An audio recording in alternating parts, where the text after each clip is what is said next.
খেতি পথাৰ চাব আহিছে অঁ হয়নে ভাইছো তুমি পথাৰ চাব আহিছে এই জেগাটোৰ নাম আহিছে আমি কোৱাচোন মাটিখিনিত বোৱাই আছে ট্ৰেক্টৰেদি হাল বোৱাই আছে ঘাট নোবোৱাই নি ঘাট হা ঘাট কি ঘাট নোবোৱাই হাল বাই হালটো ঘাট নোবোৱাই নি হালটো তোমাৰ গৰুৱেদি হাল বাই তাৰপিছত নহ'লে ট্ৰেক্টৰেদি হাল বায় ট্ৰেক্টৰ থাকে নাঙল দি হাল বোৱাই হাল বোৱাই বাই তাৰপিছত কি কৰিব লাগিব গম পাইছা মই মাৰিব লাগিব মই মানে মাটিখিনি সমান কৰিব লাগিব মই মৰাৰ পিছত এই কঠীয়াবিলাক দেখিছা এই যে ডাঙৰ ডাঙৰ কঠীয়াবিলাক ক'ৰবাত এই গ্ৰীণ কালাৰ যে কঠীয়া বুলি কয় এইবিলাক দেখিছা এই কঠীয়াবিলাক তাৰপাছত তাতে ৰুব লাগিব কঠীয়া কোনে ৰুৱে গম পাইছা কঠীয়া যে ৰুৱে সেই তেওঁলোকক ৰোৱনী বুলি কয় কঠীয়াবিলাক আগতে পথাৰত হাল বোৱাৰ আগতে কেইমাহমান আগতে তোমাৰ এই কঠীয়াবিলাক সমান ওখ জেগাত ধুনীয়াকৈ ধান হেঁচি দিয়ে সেই ধান হেঁচি দিয়াৰ লগে লগে তাত গজালি মেলে ধানটো ক'ৰ পৰা পায় ধানটো পায় নহয় তোমাৰ থাকে নহয় ভঁৰালত ধান থাকে ভঁৰাল দেখিছা নহয় ভঁৰাল যে ধান যে থৈ যে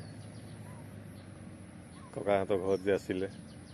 পুৰণা ঘৰত জানমামাৰ ঘৰত যে সেই তোমাৰ সেই ভঁৰালৰ ধানবিলাকেদি হেঁচি দিয়ে তিয়াই লৈ ক'ৰ পৰা পায় মানে ধানবিলাক ভঁৰালত থাকে সেই ভঁৰালত থাকে ধানবিলাক তিয়াই লৈ কঠীয়া হেঁচি দিয়ে সেইবিলাকতো অকল আনিছে ক'ৰ পৰা ঘৰত যে থৈছে সেইটো জানো আনিছে ক'ৰ পৰা এইবিলাক এইটো যে তোমাৰ যে কঠীয়া যে ৰুইছে নহয় এই কঠীয়াবিলাক তোমাৰ ডাঙৰ হ'ব নহয় ডাঙৰ হৈ তোমাৰ তাত কি কৰিব ধান গজিব সেই ধানবিলাক তাৰপাছত ধান দোৱা মানুহ থাকে যে দাৱনী বুলি কয় ধান দোৱা মানুহে সেইখিনি কাটি আনি ঘৰলৈকে লৈ আহিব ঘৰত আনি আকৌ তোমাৰ মৰণা মাৰিব লাগিব মৰণা মৰাৰ পিছত সেইখিনি শুকুৱাই ভঁৰালত থৈ দিয়ে বুজি পালা এতিয়া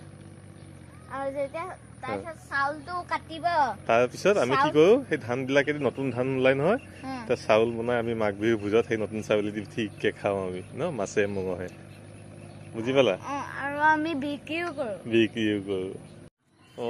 এইটো কি বনাই আছে এইটো এটা ৰাস্তা বনাই আছো যদি ভিতৰত আহে তেতিয়াহ'লে ৰাতিকেতো পাবাছখিনি জ্বলি থাকিব ৰাতিকে আহিলে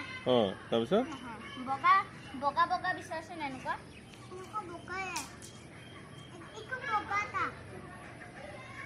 এইটো বগা এটা